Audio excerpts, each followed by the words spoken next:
Welcome to Thriving Your Love, a podcast where we will guide and help you improve your most precious relationships in life.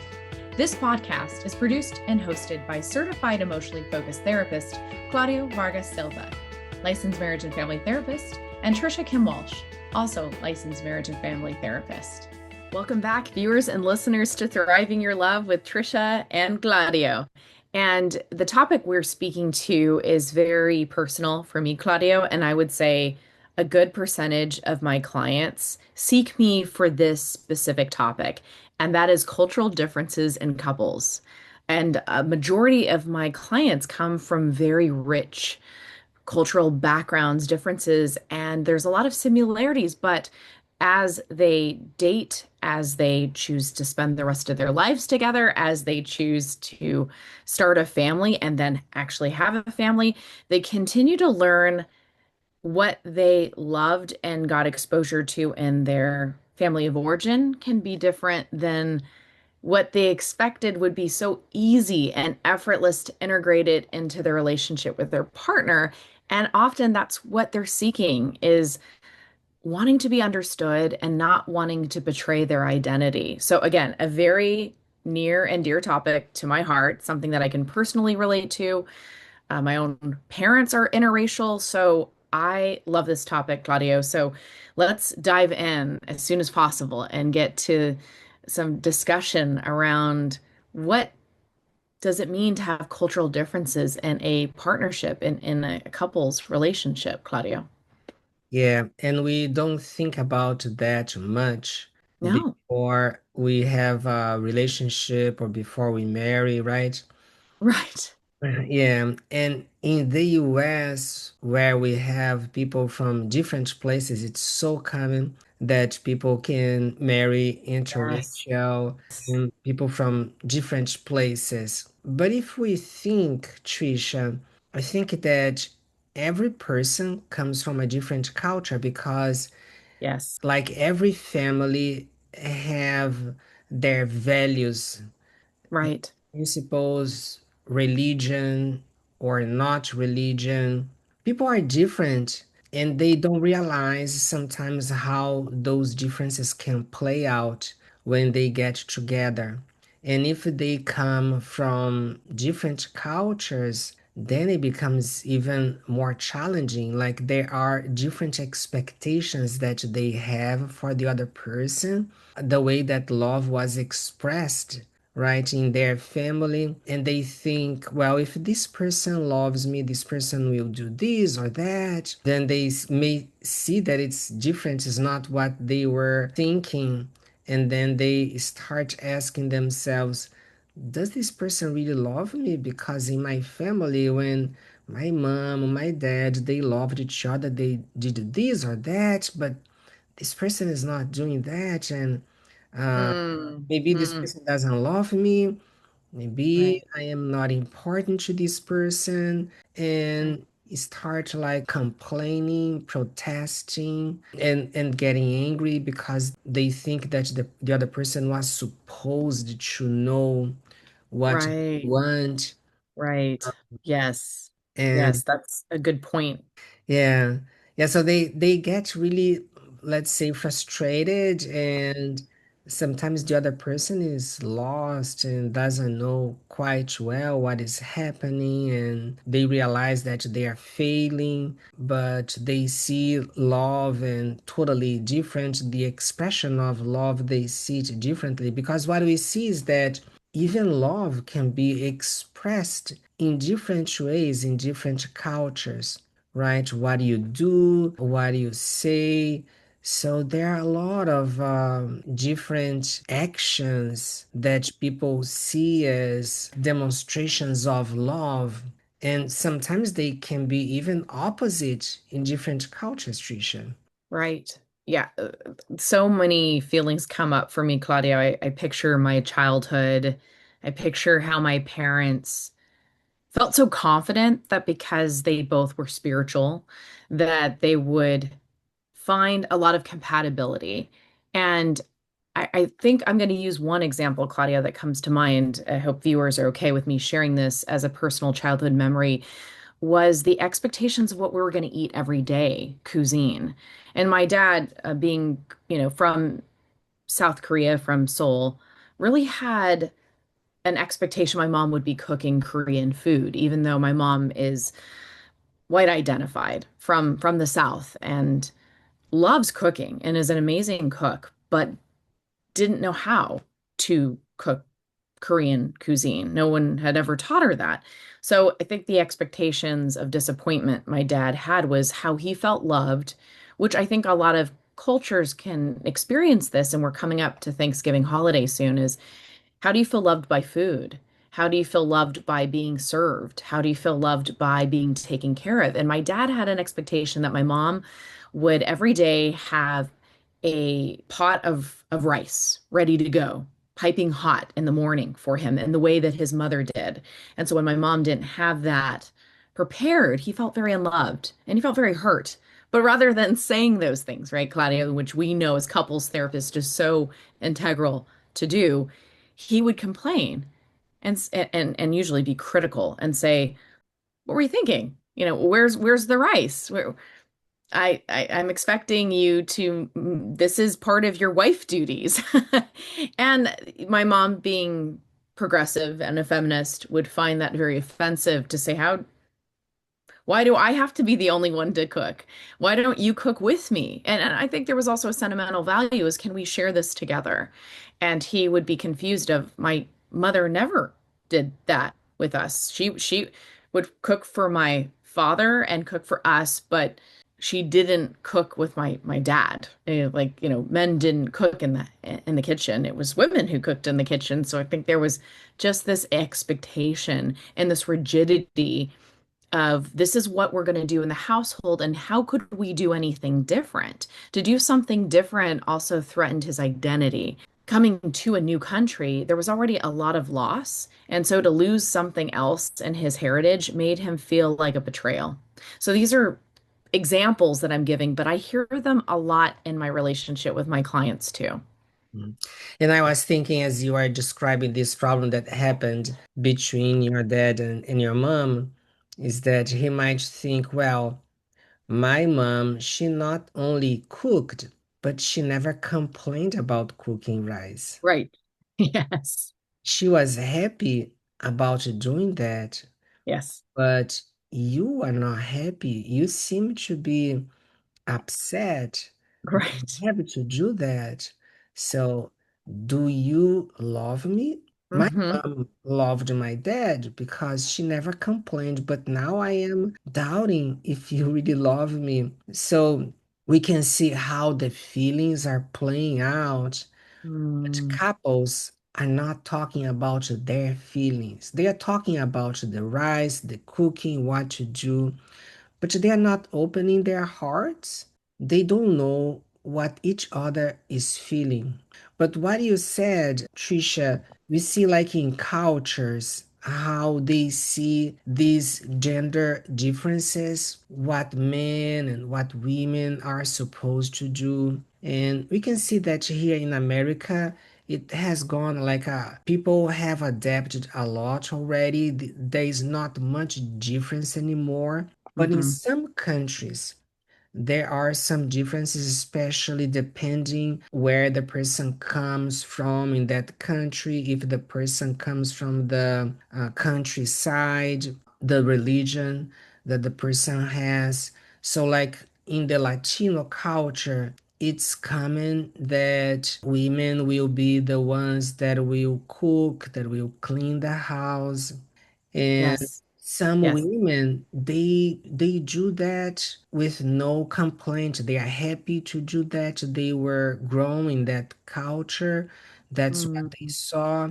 But we imagine that even when people marry in the same culture, but it happens a lot in the US that Right. one was born from Latino parents, but was born here in the US. So there was some assimilation of the culture here. They were exposed to different things. And then they marry with the other person who was born in another country and came here when they were we're Yes. already maybe like 18 or even later. So then they think that they have a lot of things in common, they know the same language, but when they are together, the differences start happening.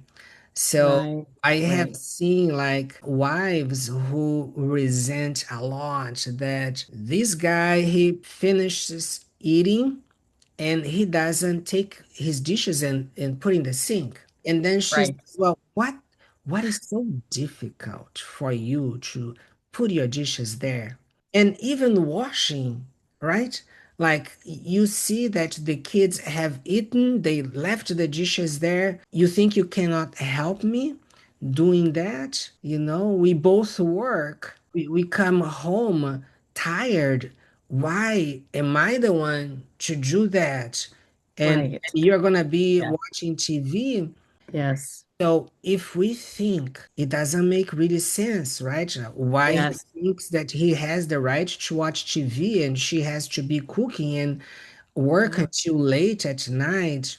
But the thing is that for him is if she loves me, she's gonna do that for me.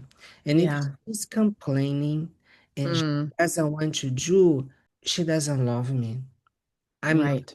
important to her. So when she complains to him, he feels so hurt Mm. because he thinks I am not important to her.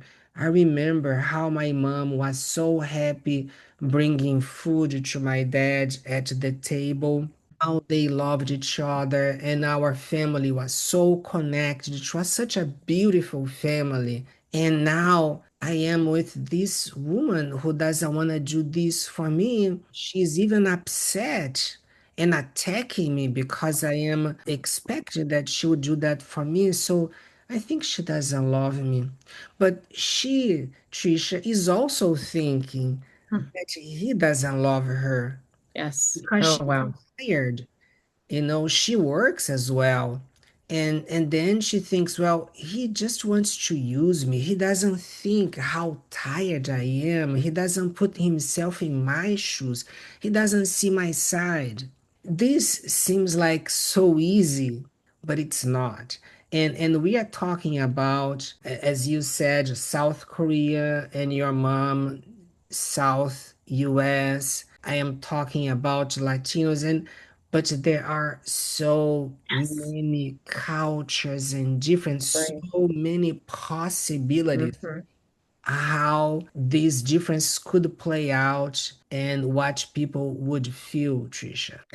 Yes, I am confident that we're touching the hearts of people right now that feel a story within them that they can relate to. Because at this point in, at least in this country, it's it's one of my most favorite parts of being here is being around such a richness of culture and differences and similarities all interactive.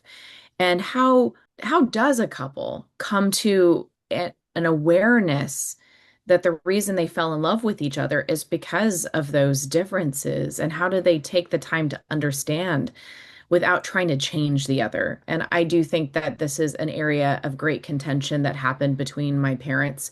There was a demand of, you will change this because this is the best way. And my mom would feel a great deal of hurt and also a threat to, I'm feeling unloved and you knew who I was. And there's also a lot of growing up as a child who was biracial, I would hear a lot of the fighting around things that were around food and around respect. And we were really talking about feeling loved, Claudio. I really think that you mentioned it so well. And then there's also the threat of you're trying to change me. You're trying to control me rather than you're trying to understand me, trying to understand what does it mean that this is hard. This is different. And I will also say something that was very similar was showing respect to elders, showing respect at the table, who ate first, who was served first, where we sat in the car, how we spoke to one another, all those things really felt to me a topic that we speak to in internal family systems is legacy burdens. And it's just the reminder that we're always carrying the reminders of our ancestors and how important it is that we feel like we preserve that. Like, we have a museum of these incredible artifacts, and I think many of us love history. We want to preserve it, we want to protect it. And there is something to be said of a museum within ourselves of I want you to really understand and see why this is so important to me. So that's the crux of the matter, Claudio, that when I wish I had, of course, I do not want to be my parents' couples therapist. Sometimes I played that as a parentified child, but it was just I really wanted them to understand why it made so much sense that my dad felt so deeply loved to be receiving this meal, and how much my mom was very supportive of doing that, but not at the expense of her feeling that she had to work twice as hard, that she also wanted to be taken care of, and she also didn't want her identity to be threatened, that it was less than. And I do think that that was an area that they really disagreed with, and I see that with a lot of my couples is, oh, you know what's best, and you're talking at me rather than with me and understanding what this does to my heart, how much this hurts me, how much I feel judged by you, how much I feel that I'm only loved by you if I make the changes that you like. What else is at stake now? How is that going to affect our children? How did that affect me? Obviously, I became a couples therapist, Claudio, so that says a lot, right? So I want to help families figure this out. Yeah, and like these couples with these differences, like when I talk about the Latinos again, when these couples are having problems, they see other couples that are also Latinos. So let's say that this guy, his wife is telling him, "Oh, you're using me. You're treating me like a maid. You want me to do these things." And then he sees maybe his brother and his brother's wife, and Mm, how his brother's wife treats his brother, and then she right. does everything for him, and she's even happy about doing that. She feels like if her husband tries to do something, she stops him and she does it for him. And then he thinks, when he's seeing that difference of his brother and his brother's wife, and he thinks, I wish my wife was like that. Mm. But then, Yeah. yeah, but then his wife, she also sees another couple, and she sees how that Yes. husband gets home, and then he helps her, he takes care of the kids, and he sees everything that he can do and washes the dishes for her, and he works a lot, and then she thinks, oh my goodness, he seems so happy to do that, and my friend even doesn't have to ask him, he does that, he offers to do Mm, that. And my husband, even with me complaining, protesting, he doesn't want to do that. He doesn't do that. So right. it becomes so tough because they think, oh, it should be so Right. easy. Why it has to be so hard for my Yes. partner to do these things? And if my partner is resisting to change, so maybe my partner doesn't love me. Because if my partner loved me, he or she would be happy to do that. I would just ask and complain, and they would just jump to do that. There are the negative assumptions too, right? But what we see is like the desire to change, and so hard to accept that we cannot change the other person, and also making negative assumptions such as my partner doesn't love me, my partner doesn't care about me, my partner is using me, is treating me like a maid. So a lot of negative assumptions, and it's hard for the person to try to understand the other, to put oneself at the other's shoes, to imagine, to have a different view of the negative assumptions that we make, because our tendency is to make negative assumptions and to generally think things that are against us, that there is some malicious intent in the other person. It's hard sometimes to think that the other person is innocent and has some difficulty inside. And if we try to understand, to guess, to imagine what might be happening for that other person, so that would be helpful to understand the other person, Trisha. Yes, all of this makes so much sense, Claudia. I think it's really resonating with our listeners to reflect on their own personal experiences, what they've seen. And again, as you speak to the Latino culture, Claudio, I feel like there is a lot of similarities to Asian customs and traditions. The examples you've described, I've seen those couples. And often the reason they came for couples therapy is because they saw other couples and said, I want that. I wish it was that easy. Wasn't it supposed to be easy? And I also want to add into another layer, not to make it too complicated for today's call, is what happens when extended family get involved and they go, "Oh, I see that your wife is not doing that." My parents would have that situation is when the in-laws start to meddle and go, "Oh, that's different. Why are they doing it that way?" And then a thought is planted in that seed of fear and protection of the relationship or the child and the family that are saying this feels different and this feels like a threat. And then that creates a contention of that partner feeling in the middle of their parent-in-law, I mean, their parents, the partners in laws, and how do they protect the partnership? So that's another area that I have seen quite frequently with my Asian couples that say, I don't like my in laws telling me how to raise my child a certain way or have a certain religion. And no, I will not convert. And then some religions say, if you are to get married, you don't have to convert, but you do have to raise your children a certain way.